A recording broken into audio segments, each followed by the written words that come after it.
Officials have announced a $2 million federal grant that will pay for low-income housing for 50 families in Nevada. The money from the U.S. Department of Housing and Urban Development will assist Nevada State Housing Division with placing extremely low-income people with disabilities in permanent affordable rental homes. State Housing, Medicaid, and Health and Human Services workers identify those who may be eligible. A person with a disability who earns less than 30% of the area's median income would qualify for housing and related supported services. Many of those aided by the grant will be transitioning out of institutional settings. The program will prevent them from being unnecessarily institutionalized or becoming homeless.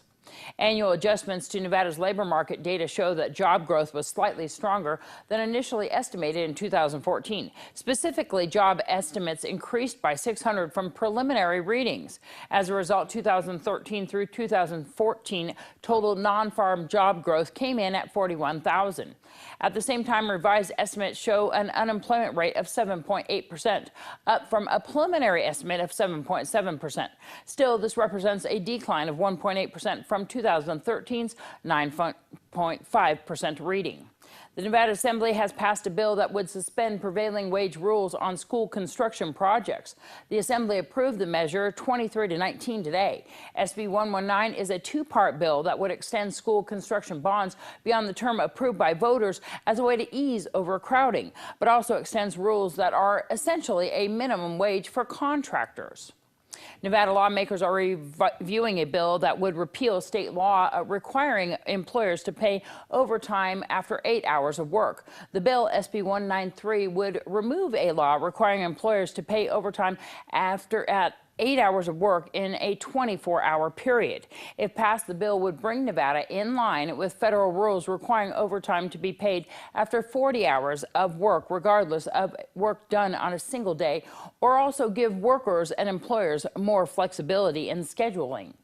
Permitting concealed weapons on Nevada college campuses would either help students defend themselves or escalate gun violence.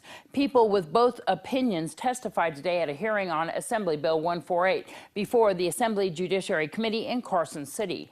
The bill would allow those with concealed weapons permits to take their weapons onto the state's campuses. Nevada Assembly Republicans plan to introduce a bill that would bar schools from punishing students who play with toy firearms. AB 121 would forbid schools from punishing students that play with toy guns or pretend to use a firearm. The bill also extends protections to students who wear clothing with images of firearms, use hand gestures to imitate a gun, or brandish partially eaten pastries in the shape of a weapon.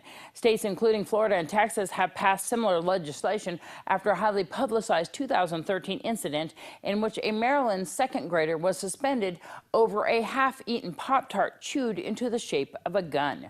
I'm Deanna, that's your news across Nevada.